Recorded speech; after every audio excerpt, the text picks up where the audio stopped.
கடினம். சங்கம் என்பது அடிப்படையாக ஒரு கிராமப்புற ஆபரேட்டராக இருந்தாலும் சரி, நகரத்தில் இருக்கக்கூடிய ஆபரேட்டராக இருந்தாலும் சரி, குறைந்தபட்சம் அவருடைய உரிமைகளை பாதுகாக்கக்கூடிய பணிகளை பல உரிமையாளர்கள் சங்கம் என்ற பெயரில் எல்லாம் துவங்கப்பட்ட காலம் உண்டு.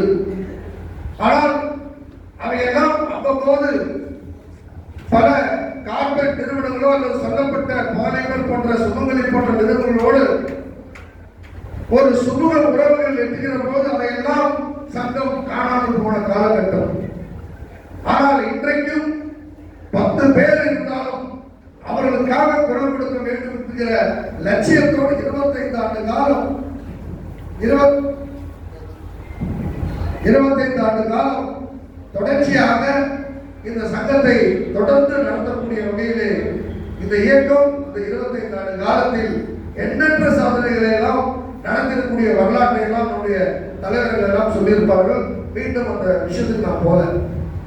ஆனால் இன்றைக்கும் ஒட்டுமொத்த தமிழ்நாட்டில் இருக்கக்கூடிய ஆபரேட்டர்களை சந்திக்கிற ஒரு சங்கம் கடந்த 10 தினங்களாக சென்னையிலிருந்து துவங்கப்பட்டு இன்றைக்கு இது ஒரு 12வது மாவட்டமான நடத்துகிறோம். நேற்றைய தினம் தருமபுரி, அதற்கு முன்னாள் கிருஷ்ணகிரி மாவட்டம், வேலூர், காட்பாடி, திருப்பத்தூர், விழுப்புரம் உட்பட 12 மாவட்டங்கள் முடிந்து இன்றைக்கு 13வது மாவட்ட மாநாட்டில் இன்றைய சேலத்திலே நாங்கள் கூடியிருக்கிறோம். மாலை நாமக்கல், நாளை காலையிலே ஈரோடு, திருப்பூர், கோயம்புத்தூர், நீலகிரி வரை இந்த பயணங்கள். ஆனால் இன்றோடு உங்களை சந்திக்கக்கூடிய வாய்ப்பிலே இதுவரை கிட்டத்தட்ட ஒரு 7500 ஆபரேட்டர்களை நாம் சந்தித்திருக்கிறேன். ஏன் இதை சொல்ல வேண்டும் என்று சொன்னால், இன்றைக்கு தொழிலுடைய சூழ்நிலை என்பது மாறி வருகிறது. இந்த தொழில் தொடங்கப்பட்ட காலத்திலிருந்தே நாம் அடிமையாக இருந்தோம். இன்றைக்கும் நாம் அடிமையாக வாழக்கூடிய ஒரு சூழ்நிலையிலே இருந்து கொண்டிருக்கிறோம். காரணம், பாலிமர் நிறுவனமாக இருந்தாலும், சுமங்கலி கேபிள் நிறுவனமாக இருந்தாலும், அல்லது 2007ஆம் ஆண்டு பாரத் சகோதரர்களுக்கும் கலைஞர்களுக்கும் ஏற்பட்ட பிளவுக்கு பிறகு 2007 அரசு கேபிள் என்கிற நிலையை அன்றைக்கு டாக்டர் கலைஞர் அவர்கள் உருவாக்கி வைத்தார். அந்த அரசு கேபிள் படிப்படியாக 2011இல் அசுர பலமாக அன்றைய முதலமைச்சர் ஜெயலலிதா அவர்களால் அசுர பலத்தோடு துவங்கப்பட்டது. ஆனால் தமிழ்நாட்டிலே அதிகப்படியான அரசு கேபிள் இணைப்பு இருப்பது என்று சொன்னால், தமிழ்நாட்டிலே அதிகப்படியான அரசு கேபிள் இணைப்பு என்று சொன்னால் சேலம் மாவட்டம் மட்டும்தான். காரணம், கிட்டத்தட்ட எனக்கு தெரிந்து 2012-13 ஆண்டுகளில் சேலம் மாவட்டத்துடைய அரசு கேபிள் எண்ணிக்கை கிட்டத்தட்ட 7.5 லட்சம். இது போன்ற ஒரு சரித்திரம் தமிழ்நாட்டுடைய எந்த மாவட்டத்திலும் இல்லை. ஏன் இதை சொல்ல காரணம் என்று சொன்னால், இங்கேதான் அதிகமான அடிமைகளாக, கொத்தடிமைகளாக இருந்த காலகட்டத்தில் இவருடைய குரல் நசுக்கப்பட்ட போது, இவருடைய உரிமை நசுக்கப்பட்ட போது, சங்கமாக கூட இங்க இணைய முடியாமல் அடிமையாக இருந்த காலகட்டத்தில் மூச்சு விட்டால் போதும், வாழ்வதற்கு வாய்ப்பு கிடைத்தால் போதும் என்று ஏராளமான ஆயிரக்கணக்கான கேபிள் ஆபரேட்டர்கள் சரளாக திரண்டு அரசு கேபிளுக்கு மாறினார்கள். இன்றைக்கு மாவட்டத்தை தாண்டி இன்றைக்கு வலுவாக இருப்பது இந்த மாவட்டம். ஆனால் இதை தாண்டி சில விஷயங்களை உங்களோடு பகிர விரும்புகிறேன். அரசு கேபிள் தொடங்கிய காலகட்டத்தில் 34 லட்சம். இந்த தமிழ்நாட்டை அடிமையாக வைத்திருந்த சுமங்கலி கேபிள் நிறுவனத்துடைய அதிகாரம் 1 கோடி கேபிள் இணைப்பினுடைய கட்டுப்பாட்டில் இருந்தது. பாலிமர் நிறுவனத்தில் கிட்டத்தட்ட 30 லட்சம் இணைப்புகள் கட்டுப்பாட்டில் இருந்தது. ஆனால் இப்படிப்பட்ட பகாசுர மிகப்பெரிய பணக்கார நிறுவனங்கள் எல்லாம் இன்றைக்கு தமிழ்நாட்டில் வலுவாக இருக்கிறார் என்றால் கேள்விக்குறி. ஏன் என்று சொன்னால், சேலம் மாவட்டத்திற்கு குறிப்பாக சொல்கிறேன், 2 விஷயத்தை நான் முன்னெடுத்து வைக்கிறேன். ஒன்று, நம்முடைய அடிமையிலிருந்து விடுபடுவதற்கு ஒரே வழி அரசு கேபிள் என்ற நிலையிலே நாம் வேகமாக நம்முடைய இணைப்புகள் எல்லாம் இணைத்தோம். மாற்று கருத்தில்லை, தவறில்லை. காரணம், நம் அடிமைப்பட்ட காலம். ஆனால் இன்றைக்கு மொத்தம் தமிழ்நாட்டில் 2.25 கோடி இணைப்புகள். அந்த 2.25 கோடி இணைப்புகளிலே 2012 ஆண்டுகளில் அரசு கேபிள் தொடங்கப்பட்டது. 2011 செப்டம்பர் 2ஆம் தேதி இந்த அரசு கேபிளை முதல்வர் அவர்கள் புனரமைக்க வைத்தார். ஆனால் அந்த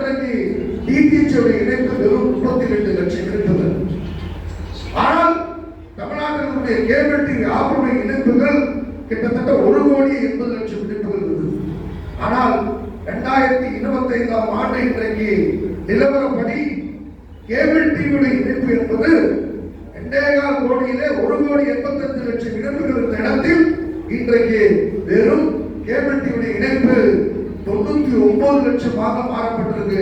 கிட்டத்தட்ட நம்முடைய கேபிள் இணைப்பு 85 லட்சம் இணைப்புகள் இந்த 7-8 ஆண்டுகளில், குறைந்தபட்சம் 10-12 ஆண்டுகளில் நம்முடைய இணைப்புகள் கிட்டத்தட்ட 90 லட்சம் இணைப்புகள் இன்றைக்கு காணாமல் போயிருக்கு. இப்ப வெள்ளாச்சாமி சொல்லும் போது ஒரு கனெக்ஷனுக்கு 3000 ரூபாய் யாரும் சொன்னாங்க. கிட்டத்தட்ட 90 லட்சம் இன்ட்டு 3000 ரூபாய் நீங்க கணக்கு போட்டு அதை தாண்டி நம்முடைய குடும்பத்தை காப்பது, நம்முடைய பிள்ளைகளை படிக்க வைப்பது, நம்முடைய எதிர்கால வாழ்க்கைக்கு தேவையான சேமிப்புகளை உருவாக்குவது. 30 ஆண்டு காலத்திற்கு முன்பு படித்த வேலையில்லாத இளைஞர்களாக இருந்த நாம் அன்றைக்கு அரசாங்கம் வேலை கொடுக்க முடியாத காலகட்டத்தில் இந்த தொழிலை சுயமாக உருவாக்கப்பட்டு காலப்போக்கில் அடிமைகளாக மாறப்பட்டு இன்றைக்கு இந்த இணைப்புகளே நம்ம விட்டு போய்விட்டது. ஆனால் 34 லட்சம் இணைப்புகள் இந்த DTH இன்றைக்கு 80 லட்சமாக மாறப்பட்டது. கிட்டத்தட்ட 50 லட்சம் இணைப்புகள் எங்க போச்சுன்னு யாருமே தெரியல. நவீன உலகம், அதிகப்படியான தொழில்நுட்ப வளர்ச்சி, இன்றைக்கு இந்த காலகட்டத்தில் சுமங்கலி கேபிள் நிறுவனம் தன்னுடைய கோடிக்கணக்கான லாபத்திற்காக ஒட்டுமொத்த ஆபரேட்டர்களை அடிமையாக வைத்தார்கள். பாலிமர் தன்னுடைய லாபத்திற்காக ஆபரேட்டர்களை தன்னுடைய கட்டுப்பாட்டில் வைத்திருந்தார்கள். அரசு தன்னுடைய அரசு வழியாக ஏகபோக நிறுவனமாக இருந்த சக்தியை ஒழிப்பதற்காக அரசு கேபிள் தொடங்கப்பட்டாலும் இன்றைக்கு அரசு கேபிளில் சக்தியுடைய ஆதிக்கமே அதிகமாக இருக்கிறது. எந்த வரலாற்றிலும் ஒரு மாற்றத்தை ஏற்படுத்த முடியவில்லை. ஆனால் ஒன்றை மட்டும் சொல்கிறேன், அரசு எடுத்தது குற்றமல்ல. அரசு எடுத்து இன்றைக்கு 7 லட்சம் இணைப்பில் இருந்த சேலம் மாவட்டம் வெறும் இன்றைக்கு 2.25 லட்சம் இணைப்புகள். கிட்டத்தட்ட அதிகப்படியாக தமிழ்நாட்டில் அதிகப்படியாக சோசியல் மீடியா, அதாவது DTHக்கோ அல்லது OTTக்கோ அல்லது இன்டர்நெட்டுக்காக மாறப்பட்ட அதிகப்படியான எண்ணிக்கை கேபிள் இணைப்பு பறிக்கப்பட்ட மாவட்டம் சேலம் மாவட்டம். என்னை பொறுத்தவரை அரசுக்கு அப்பாற்பட்டு என்னுடைய ஒட்டுமொத்த தமிழ்நாட்டில் உள்ள கேபிளாருடைய வாழ்க்கை பாதிக்கப்படும் போது அது எந்த அரசாங்கமாக இருந்தாலும் அதற்கான முன் கோரிக்கை வைத்து இந்த இயக்கம் போராடுமே தவிர அரசியல் ரீதியான எந்த பாகுபாடு இதுவரை இந்த 25 ஆண்டு காலம் நாங்கள் ஓடிக்கொண்டிருக்கிறோம். இதை விட பெருமை எந்த விதமான பணபலம் இல்லை, எந்த விதமான அரசியல் பலம் இல்லை. ஆனால் வெறும் தமிழ்நாட்டில் உள்ள கேபிள் டிவி ஆபரேட்டருடைய ஆதரவோடு, சாதாரண கிராமப்புற நகர்ப்புற ஆபரேட்டருடைய ஆதரவோடு DCC என்கிற நிறுவனத்தை வெறும் போராடுவதற்கு மட்டுமல்ல, மாநாடுகள் நடத்துவது மட்டுமல்ல, ஒட்டுமொத்த கேபிள் ஆபரேட்டரை பாதுகாக்கப்பட வேண்டும் என்று சொன்னால் நாம் கூட்டுறவு தொழிலை தொடங்க வேண்டும். இது மட்டும்தான் ஒட்டுமொத்த ஆபரேட்டரை பாதுகாக்கும் என்ற லட்சியத்தோடு தொடங்கினோம். அந்த அடிப்படையிலே 2013 தொடங்கப்பட்ட இந்த DCC நிறுவனம் இன்றைக்கு 34 லட்சம் இணைப்போடு, அரசு கேபிள் 34 லட்சம் இணைப்போடு தொடங்கப்பட்ட இந்த நிலையில் இன்றைக்கு வெறும் 13 லட்சம். கிட்டத்தட்ட சுமங்கலி கேபிள் 25 லட்சம் செட்டாப் பாக்ஸ்களை இலவசமாக கொடுத்திருந்தாலும் இன்றைக்கு வெறும் 16 லட்சம். பாலிமர் நிறுவனம் கிட்டத்தட்ட VK டிஜிட்டல் வழியாக 17 லட்சம் செட்டாப் பாக்ஸ்களை வழங்கப்பட்டாலும் இன்றைக்கு வெறும் 12 லட்சம். ஆனால் ஆபரேட்டரோட கூட்டுறவு என்கிற நிறுவனம் எந்த லாப நோக்கத்தோடு இல்லாமல் ஆபரேட்டர் நலனுக்காக போராடி இன்று வரை அந்த இணைப்பிலே 33 லட்சம் இணைப்போடு தமிழ்நாட்டில் பெரும் நிறுவனமாக இன்றைக்கு இருந்து கொண்டிருக்கிறது. 2020 நம்முடைய DCC நிறுவனம் தமிழ்நாடு முழுவதும் இருக்கக்கூடிய கேபிள் டிவியுடைய இணைப்புக்கு கட்டணத்தை தீர்மானிக்கக்கூடிய சக்தி இன்றைக்கு ஏதுன்னு சொன்னால் DCC 100 ரூபாய்க்கு கொடுத்தோம். ஆனால் இந்த பிரகாசன நிறுவனங்கள், Sun TV, Star Vijay, Zee போன்ற நிறுவனங்கள் எல்லாம் அன்றைக்கு வெறும் ஜிக்கு வெறும் 9 ரூபாய், இந்த 5 வருஷத்துல 24 ரூபாய். விஜய் டிவி வெறும் 25 ரூபாய் என்று அறிவித்தார்கள். இன்றைக்கு 5 வருஷத்துல 92 ரூபாய். இன்றைக்கு சன் டிவி வெறும் 30 ரூபாய் ஆரம்பிச்சாங்க, 55 ரூபாய் இன்றைக்கு கட்டணம். அனைத்து சேனலுடைய கட்டணம் 5 ஆண்டு காலம் உயர்ந்தாலும் கூட என்னுடைய DCC நிறுவனம் தலைமையும் உங்களுக்கு கட்டணத்தை உயர்த்தாமல் போராடி கொண்டிருந்தது. 13 கோடி ரூபாய் ஒரு மாதத்துக்கு கட்டண சேனல் வழங்கிய டிசிசி நிறுவனம் இன்றைக்கு 23 கோடி ரூபாய் ஒரு மாசத்துக்கு. 10 கோடி ரூபாய் அதிகப்படியான கட்டணம். 120 கோடி ரூபாய் ஆண்டுக்கு இந்த பணத்தை கட்ட வேண்டிய கட்டாயம் ஏற்பட்டது. வருவாய் குறைந்தது. கடுமையான நெருக்கடி இருந்தாலும் கட்டணத்தை வெறும் 10 ரூபாய் மட்டும் இன்றைக்கு உயர்த்திருக்கிறது. வேறு வழியின்றி ஒட்டுமொத்த ஆற்றலை பாதுகாக்க வேண்டும் என்று நீங்க எல்லாம் சொல்லலாம். அரசு 82 ரூபாய் கொடுத்ததே தலைவாய். அரசு தொடங்கப்பட்ட காலத்திலிருந்து இந்த கட்டணத்தை நிர்ணயிக்கப்பட்டிருக்கார்கள். ஆனால் இன்றைக்கு அரசுடைய கிட்டத்தட்ட 600 கோடி ரூபாய்க்கு மேல் இன்றைக்கு கடன் உள்ள ஒரு நிறுவனம் என்று சொன்னால் அரசு கஜானாவிலிருந்து இன்றைக்கு அந்த கடனை தீர்வு காண முடியும். மக்களுடைய நலத்திட்டத்திற்கு நிதி ஒதுக்கப்பட முடியவில்லை. மக்களுடைய தேவைக்காக அந்த அரசு நடத்த முடியவில்லை. இன்றைக்கு ஒரு தனியார் நிறுவனத்தோடு இன்றைக்கு ஒப்பந்தம் செய்யப்பட்டிருக்கிறது. என்னை பொறுத்தவரை அரசுக்கு எதிராக இல்லை. அரசை நம்பி இருக்கக்கூடிய அந்த அரசு கேபிள் பாதுகாக்கப்பட வேண்டும் என்று சொன்னால் தெளிவான ஒரு சட்ட வடிவம் என்பது அந்த நிலைமை இன்றைக்கு உருவாக்கப்படவில்லை. மாறாக சக்தியில் கலந்துள்ளோம் தலைவா. இன்றைக்கும் அதிகப்படியான கட்டணத்தை நாங்கள் பில் பண்ணிட்டு இருக்கோம். ஸ்டார்டிங் சொல்றோம் அதிகப்படியான கட்டணத்தை அரசுக்கு பண்றோம். என்னைக்கு வேண்டுமானாலும் சட்ட ரீதியாக பல கோடிகளை எங்கால் வசூல் செய்ய முடியும் என்று சொன்னால் அது அரசு கொடுக்க முடியும். டிசிசிலாக கொடுக்க முடியுமா? இன்றைக்கு ஜிடிபி என்ற சேலம் மாவட்டத்தில் மெல்ல மெல்லமாக வளர்ந்திருக்கிறீர்கள். இந்த வளர்ச்சி ஆரோக்கியமானது அல்ல. ஒரு அம்பானி நிறுவனத்தை சேலம் மாவட்டத்தில் நாம் வளர்ப்பதற்கு நாம் உறுதுணையாக இருப்பது என்பது வேதனை அளிப்பதை இந்த தருணத்திலே தெரிவித்துக் கொள்கிறேன்.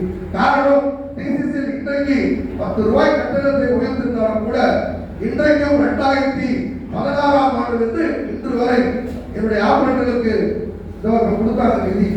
என்ன கொடுத்தாங்க? இறந்தவர்களுக்கு.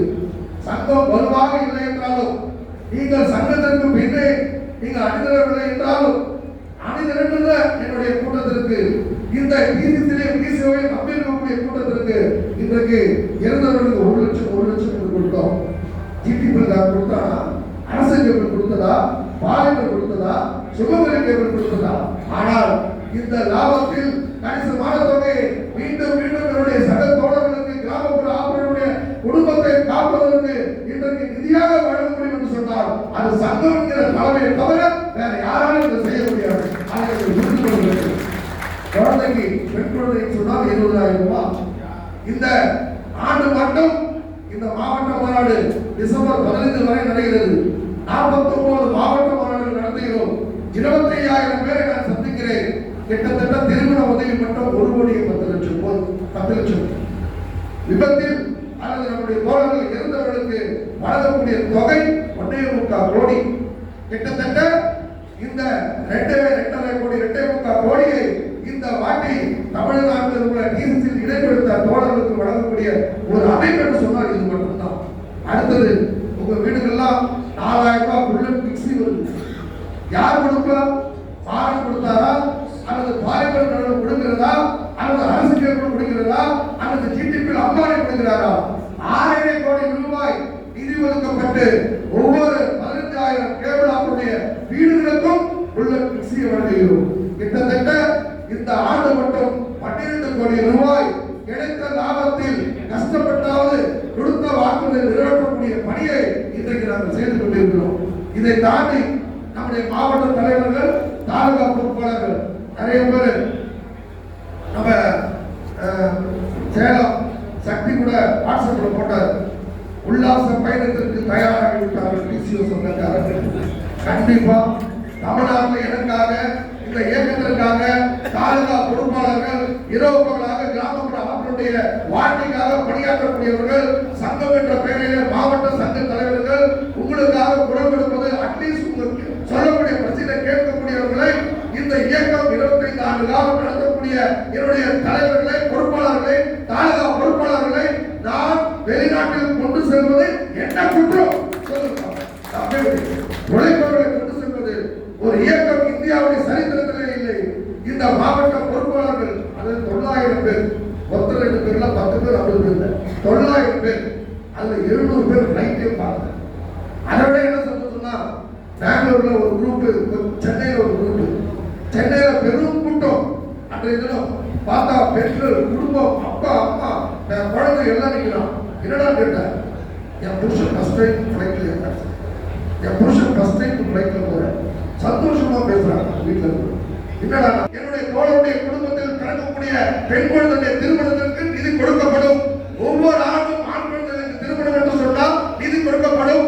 ஒவ்வொரு ஆண்டும் என்னுடைய தோழர்கள் இறக்கக்கூடாது, தெய்வத்தை வேண்டி விரும்பிக் கொள்கிறேன். அப்படி இருந்தாலும் அந்த குடும்பத்திற்கு இந்த சங்கம் உறுதுணையாக இருக்கும் என்று லட்சம் ரூபாய் கொடுக்கும் என்னுடைய பயணம் தொடரும் என்பதை இந்த சங்கத்தில் தெரிவித்துக் கொள்கிறேன். ஆகவே யார் எத்தனை விமர்சனம் செய்தாலும் என்னுடைய இயக்கமோ இந்த டிசிசி நிறுவனமோ நாங்கள் உருவாக்கப்பட்டிருக்கக்கூடிய ஒவ்வொரு விஷயங்களும் சாதாரண மக்கள் கேபிள் டிவி டிசிசியில் ஆரம்பிச்சோம், அடுத்தது இன்டர்நெட் ஆரம்பிச்சோம். அதுக்கப்புறம் எனக்கும் பாலிமர் கல்யாணத்துக்கு ஒரு சின்ன அட்ஜஸ்ட்மெண்ட் இருக்கு. என்னை விட்டா வருத்தப்படல, என்னுடைய தகுதியை உயர்த்திக் கொள்வதற்கு முயற்சி எடுத்தோம்.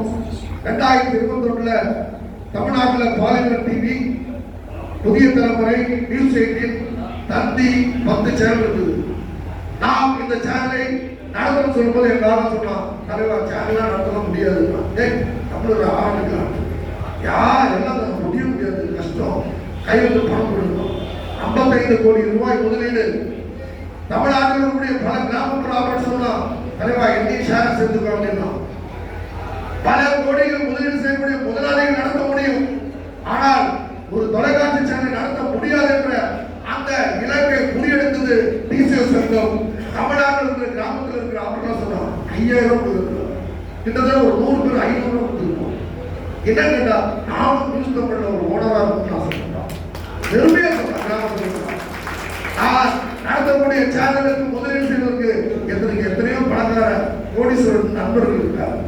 என் பாலிமர் கல்யாணம் என் நண்பர் ஒரு 25 கோடி கூட கொடுப்பாரா இல்லையா? கொடுப்பார். பல பணக்கார முதலாளிகள் எனக்கு ஃப்ரெண்ட் இருக்கான். ஆனால் அவர்களை விட ஒட்டுமொத்த தமிழ்நாட்டில் இருக்கக்கூடிய என் கிராமப்புற நகர்ப்புற ஆபரேட்டர்களை டிசிசியுடைய பங்குதாரர்கள் நாம் தொடங்கக்கூடிய அத்தனை தொழிலும் பங்குதாரர்கள் உயர்த்தி கௌரவத்தோடு தமிழ்நாட்டில் தலைநிமிர்ந்து நிற்பதற்கு அவர்களை வாழ்விப்பேன் என்ற லட்சியத்தோடு நியூஸ் தமிழ் தொலைக்காட்சியை உருவாக்கினேன். இன்றைக்கு நம்பர் 1 தொலைக்காட்சியாக தமிழ்நாட்டில் 3 ஆண்டுகளில் உருவாக்கி இருக்கிறோம். 3 ஆண்டுகள் லாபத்தில் கிடைச்சது. எல்லா சேனலும் காலி, எல்லா சேனலும் கோடி லாஸ், சம்பளம் இருக்க காசு இல்லை. ஆனா நானும் பாலிமர் கல்யாண சுந்தரம் மட்டும்தான் லாபம் பார்க்கிற சேனலாக மாறி இருக்கும். அவரால் 12 வருஷம், நம்ம ஆரம்பிச்சு 3 வருஷத்துல இந்த ஆண்டு பணம் போட்டு 500 ரூபாய் போட்டு ஷேர் பண்றேன். 5000 போட்டவனுக்கு 50000 போட்டவனுக்கு 10% லாபத்தில் பங்கு கொடுத்து சந்தோஷமாக நீ உன் குடும்பத்தில் சொல், நானும் நியூஸ் தமிழ் தொலைக்காட்சியுடைய உரிமையாளர். நிறைய ஊர்ல பார்த்தேன், 2 வீலர்ல போயிட்டு இருப்பான், ஸ்டிக்கர் விட்டுருப்பான் நியூஸ் தமிழ். போலீஸ்காரன் பார்த்தோன்னே, ஓ நீ நியூஸ் தமிழா, இங்க கூட ஒரு ரிப்போர்ட் இருக்கான் வினோத், எப்ப பார்த்தாலும் அவன் பேச பையன் போலீஸ் அணுகுதி. இன்றைக்கு ஓம் தொலைக்காட்சி, ஓம் டிவி ஒரு சேனல் ஆரம்பிச்சிருக்கோம் மக்களுக்காக. ஓம் தொலைக்காட்சி பாலிமர் நிகராக இன்றைக்கு நியூஸ் தமிழ் தொலைக்காட்சி, இன்றைக்கு டிசிசி நிறுவனம், இதெல்லாம் ஒரு பெரிய முதலாளிகள் செய்வதை ஒரு சாதாரண கூட்டமாக இருக்கக்கூடிய ஒட்டுமொத்த கிராமப்புற நகர்ப்புற ஆபரேட்டரை இணைத்து அது 15,000 பேர் கட்டி காப்பதில் இருக்கார். எல்லாரும் பயன்படுறாங்க. ஒருத்தர் 2 பேர் பக்கத்து ஆபரேட்டரே சமாளிக்க முடியல. இந்த 15,000 பேர் 25 வருஷமா நீங்க எப்படிதான் தலைவர் கட்டி காப்பாங்க? அதுக்கு ஒரு தனி தரப்பு இருக்கு. ஏனென்று சொன்னால் என் மீது அன்பு பாசமுள்ள என்னுடைய பல்லாயிரக்கணக்கான ஆபரேட்டர் இருக்கவரை இந்த இயக்கத்தையும் இந்த நிறுவனத்தையும் யாராலே வசிக்க முடியாது என்பதை இந்த தருணத்தில் தெரிவித்துக் கொள்கிறேன். ஆகவே இன்றைக்கு ஒரு வார்த்தை மட்டும் சொல்றேன். சேலம் மாவட்ட பொறுப்பாளர் பணியாற்ற எல்லா பொறுப்பாளர்களும் ஒரே ஒரு விஷயம், ஒட்டுமொத்த சேலத்தில் டிசிசி நிறுவனமாக நீங்க மாற்றிவிட்டால் அரசு தேர்தல் என்ன, உலகத்துல இந்தியாவில் யாரும் கொடுக்காத கட்டணத்தை குறைவான கட்டணத்தில் நான் கொடுக்க தயார். ஒட்டுமொத்தமாக சேலம் மாவட்டத்தினுடைய கோட்டையாக ஒரு நிறுவனம் கூட இந்த மாவட்டத்தில் இருக்கக்கூடாது. ஒட்டுமொத்தமாக சங்கத்துடைய கட்டுப்பாட்டில் வந்து இந்த நிறுவனத்தை பாதுகாத்து நீ என்ன பாரு, நிச்சயமாக எத்தனை லட்சம் பாக்ஸ் கட்டணம் நான் கொடுக்க தயார். வருஷம் சொல்றேன், இப்போ சொல்றேன், இந்த மாவட்டத்திற்கு நாங்கள் பிரத்யேகமாக உதவி செய்வதற்கு தயார். ஆனால் நாம் அரசிற்கு அப்பாற்பட்டு கூட்டுறவோடு சங்கத்துடைய பின்னணியோடு எந்த நிறுவனத்தை தொடங்கினோமோ அந்த நிறுவனம் இன்னும் 25 ஆண்டு காலம் நடத்த முடியும். காரணம் அரசியல் சாயத்திற்கு அப்பாற்பட்டு சங்கமாக நாம் வழிநடத்தினால் நிச்சயமாக நமக்கு எதிர்காலம் உண்டு என்பதை தருணத்தில் தெரிந்து கொண்டு கடைசியாக எடுக்கிறார். உங்க வாழ்க்கைக்காக சொல்றேன். அந்த இன்டர்நெட்டை எடுத்து பண்ணுங்க. இன்றைக்கு ஒரு மாசத்துக்கு 10 கனெக்ஷன் போகுது. 6 கனெக்ஷன் நெட்ல போச்சு. 7 லட்சம் அரசு நிறுவனம் 3 லட்சத்துக்கு கீழே போச்சு. பல நிறுவனங்கள் இன்னைக்கு இல்ல. ஆளுங்க இந்த சேலம் மாவட்டம் ஃபுல்லா இருக்காங்க, சீட்டு இருந்தாங்க. இன்னைக்கு கம்மி. இன்னைக்கு நெட்டுக்கு பின்னாடி மக்கள் போய் கொண்டிருக்காங்க. நான் உங்களுக்கு டூ சொல்றேன். ஏற்கனவே ஓய்வு நான் ஃப்ரீயா கொடுக்குறேன்னு சொல்றேன். நிறைய பேர் நெட் எடுத்து பண்ணி 45% தான் கொடுக்குறாங்க, அர்த்தம் கொடுக்கலாம். இப்ப சொல்றேன், உங்களுடைய பர்சன்டேஜ் தான் பிரச்சனையா? 45 55 60 வரை கொடுக்குறேன். சேலம் மாவட்டத்துக்கு 60% இன்டர்நெட் எடுத்து நடத்துறவங்களுக்கு கமிஷனாக வாங்கி தருகிறது. 2000 ரூபாய் 2000 ஓய்வு இலவசமாவோ அல்லது ஃப்ரீயாவோ அல்லது கொஞ்சம் காசாக குறைச்சி அதாவது மானியங்களை தயவு செய்து 10,000 ஓய்வுகளை இந்த மாவட்டத்துக்கு கொடுத்து எனக்கு ஒன்றும் இல்லை, நீங்க நல்லா இருக்கும். இன்றைக்கு ஒட்டுமொத்த ஆபரேட்டர் காப்பாற்றுறது ஒரே அமைப்பு நம்ம மட்டும்தான். தயவு செய்து சேலம் மாவட்ட தோழர்களே, நாம் இணைப்பில்லாதவர்களை அனைவரும் இணையுங்கள், அனைவரையும் மனிதர்கள் இந்த மாவட்டம் முழுவதும் டிசிசியில் கோட்டையாக மாற்றுங்கள். இன்டர்நெட்டை எடுத்து உங்களுடைய வாழ்க்கையை பாதுகாத்துக் கொள்ளுங்கள். இன்டர்நெட் மூலமாக நம்முடைய இணைப்பு பறிப்பதை தடுப்பதற்காக, உங்கள் குடும்பத்தை பாதுகாப்பதற்காக ஓய்வு மானிய விலையிலே இந்த கமிஷனை 45 55